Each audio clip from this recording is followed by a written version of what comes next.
This is a message to all the Trumpsters. All the Trumpsters group together, group together, group together. I'll wait, I'll wait, I'll wait. This is to all you. My hat goes off to you guys. My hat goes off to you guys. Job well done. I believe you guys made the right decision for this moment in time.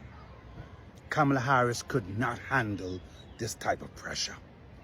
She could not handle this type of pressure.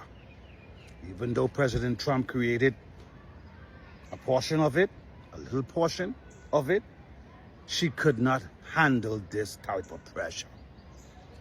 What's going on now outside the United States and inside the United States, that's a lot of pressure.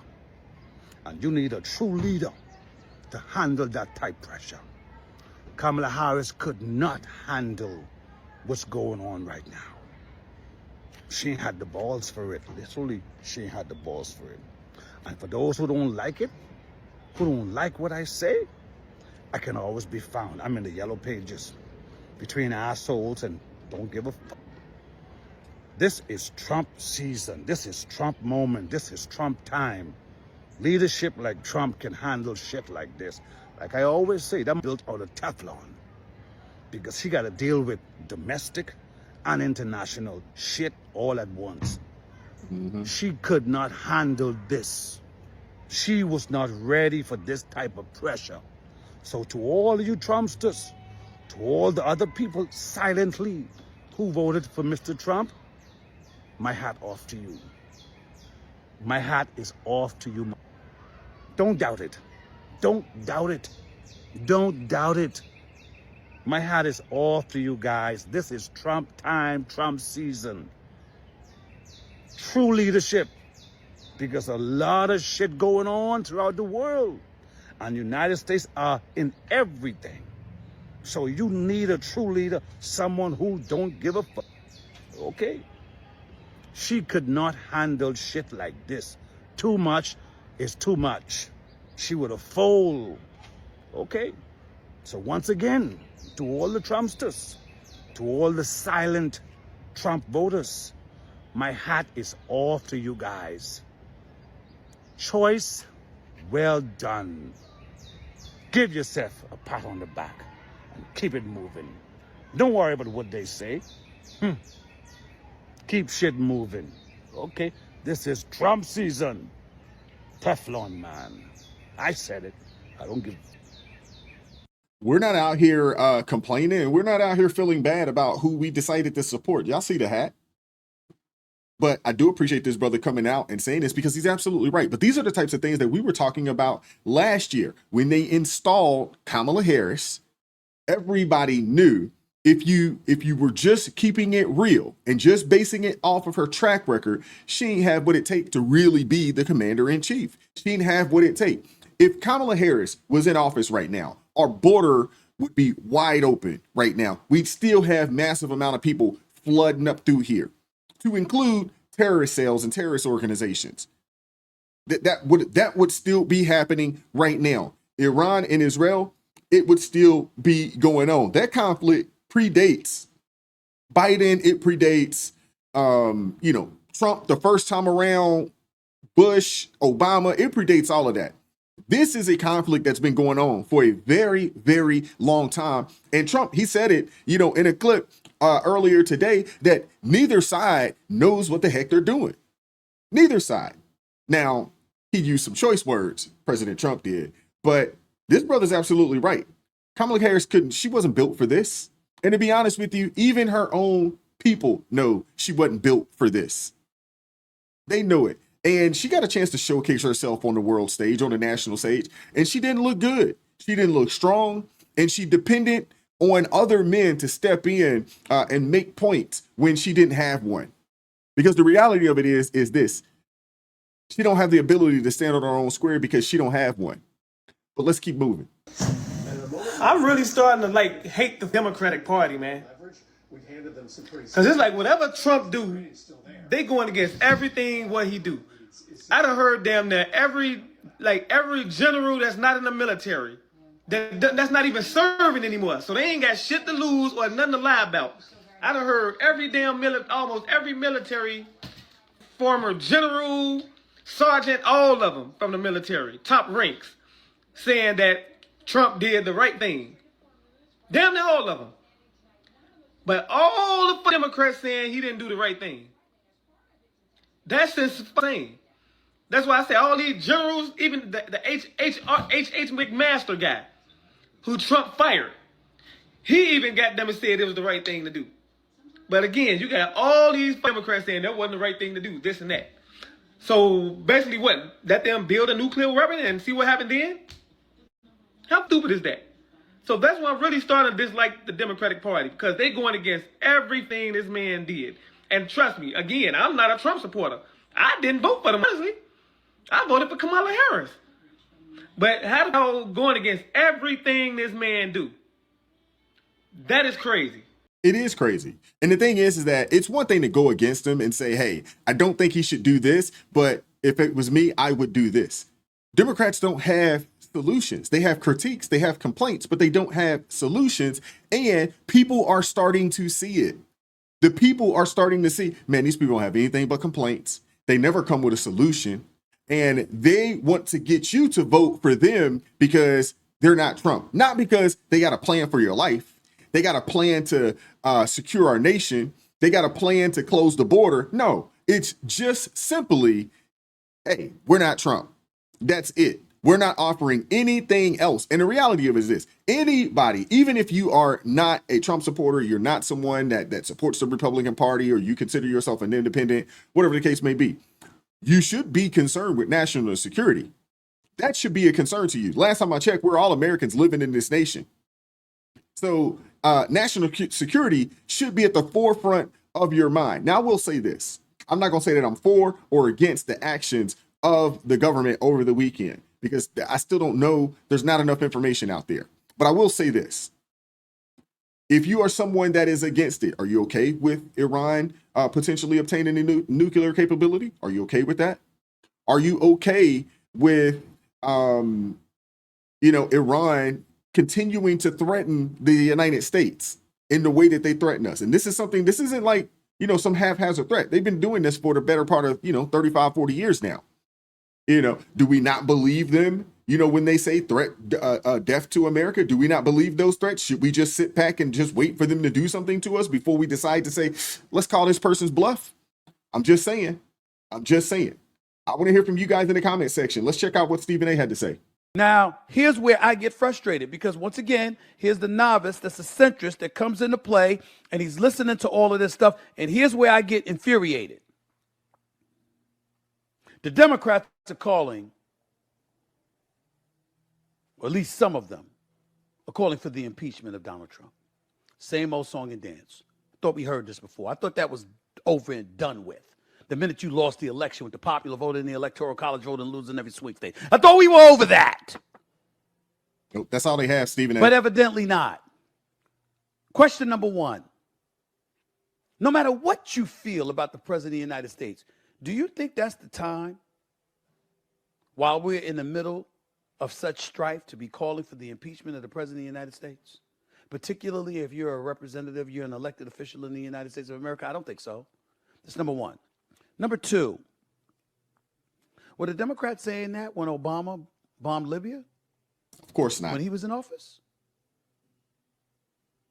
We're making all of this noise about how the War Powers Act is utilized and how Donald Trump didn't receive congressional approval. Well, this is not an act of war. This is eradicating a threat. Civilians weren't targeted. Nope. Nuclear sites were targeted. So if nuclear sites were targeted, but no civilians were targeted, then that's not a war. At least not yet.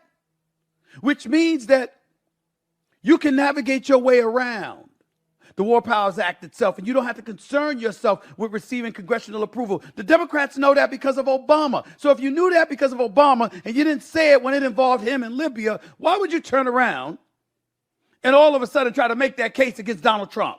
Because these people don't care.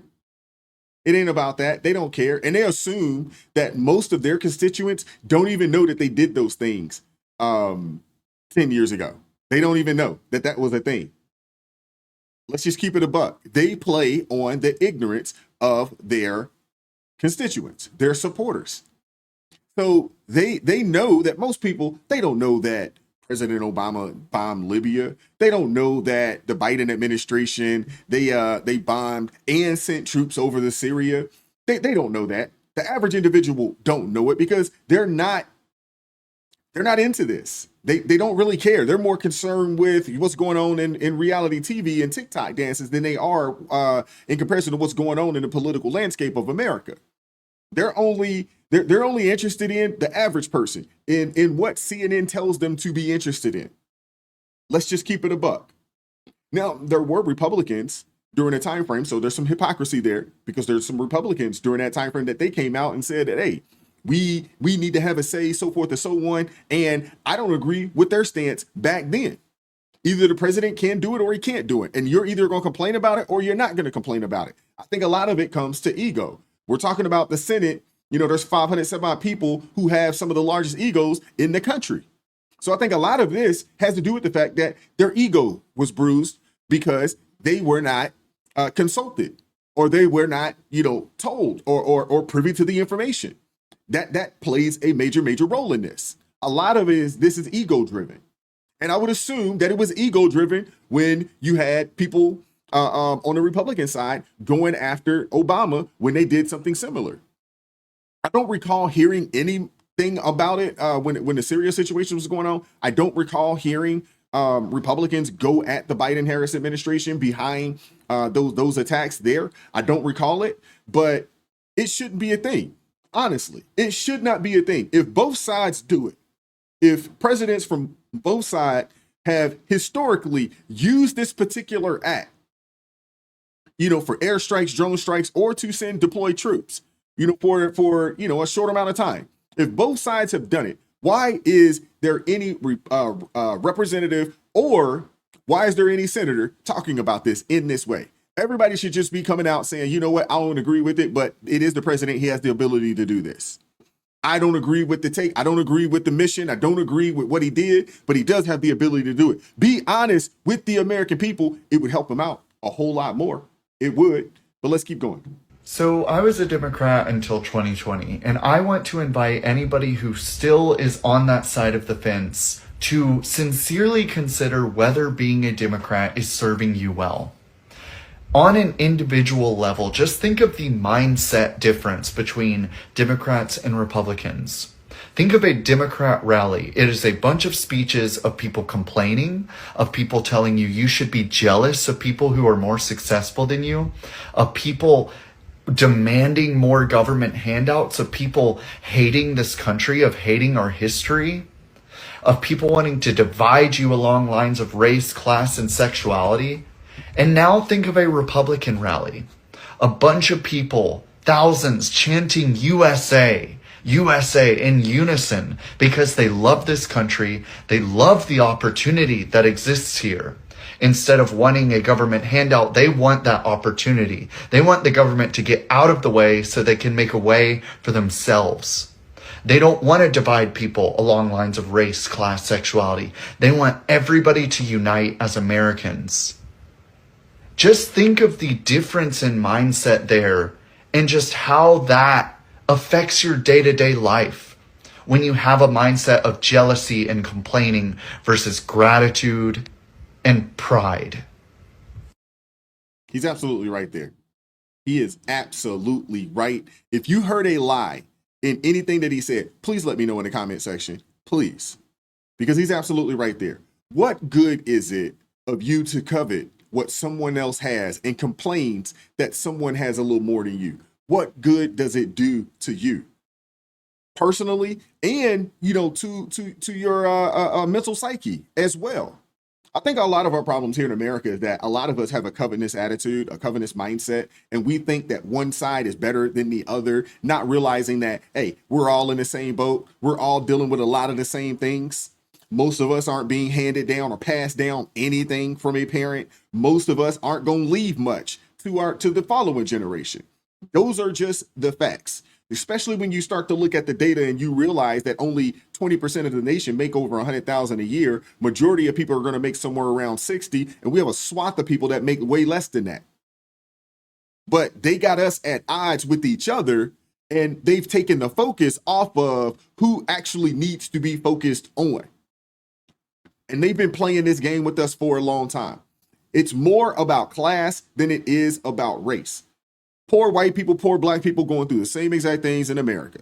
Middle class black people, middle class white people going through a lot of the same exact things here in America. That is a fact.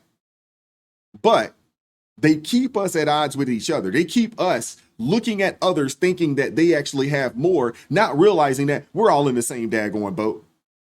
But let's keep going. I am a lifelong Democrat. I have been super active in campaigns. I've worked on them. I volunteered for them. I've contributed to them. I'm so appalled by the Democratic Party. I have no idea what they stand for. I have no idea what their policies are. The things that I see that they most talk about feel very like bad for the country, bad for the people, super fringy.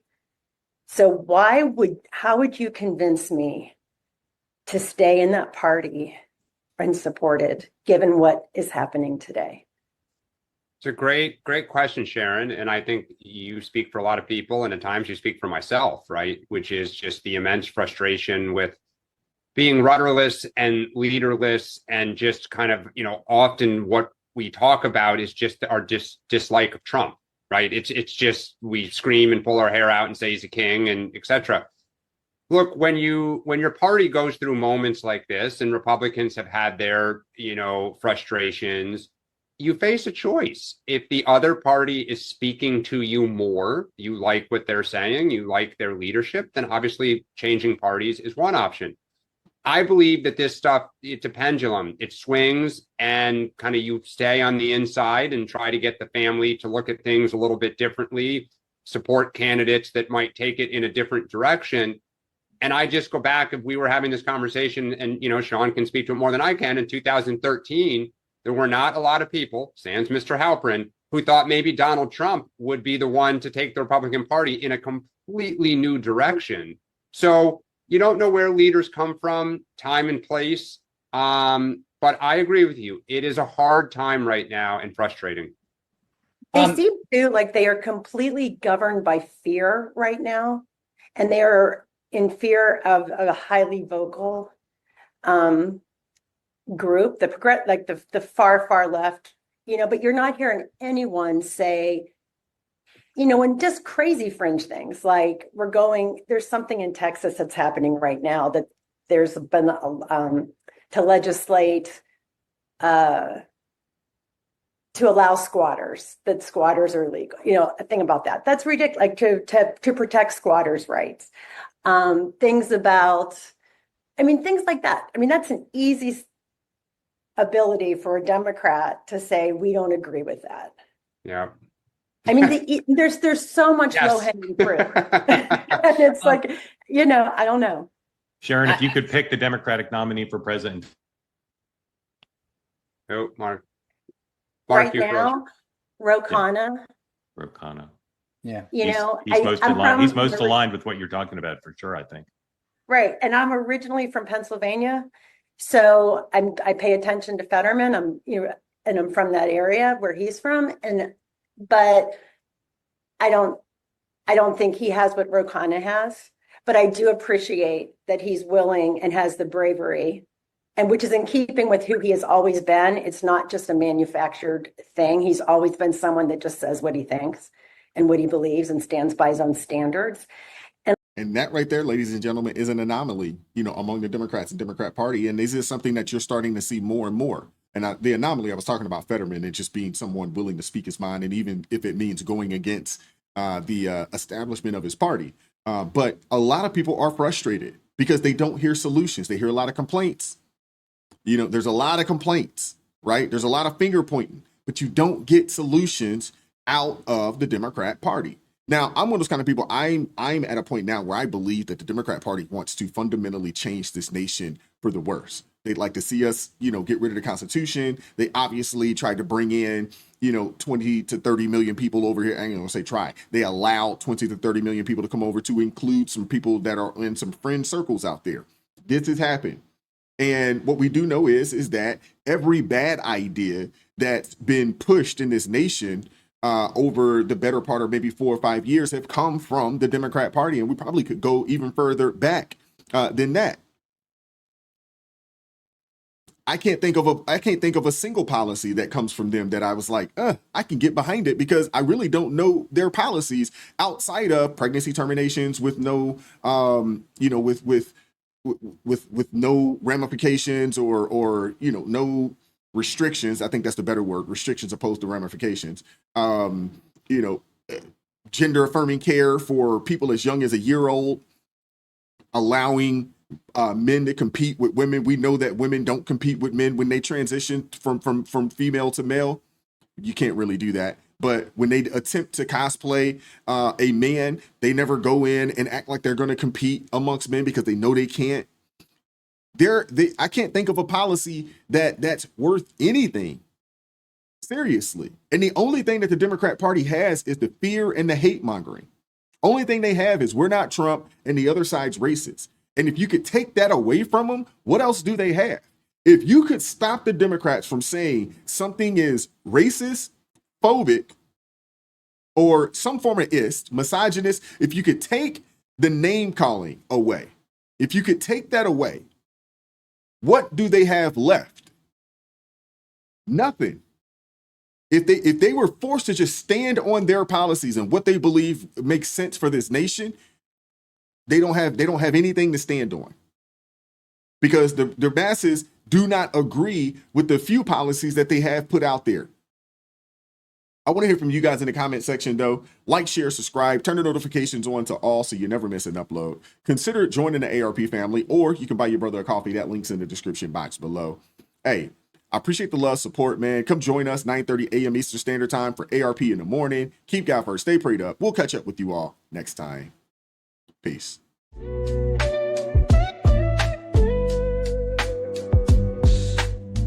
Vibes so raw, can't hide the truth. Words so sharp, they cut right through. Real talk for the soul's appeal. Prayers rise up the wounds they heal.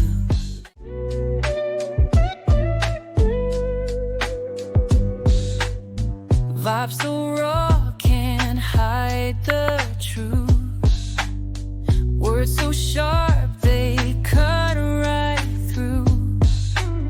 Real talk for the soul's appeal. Prayers rise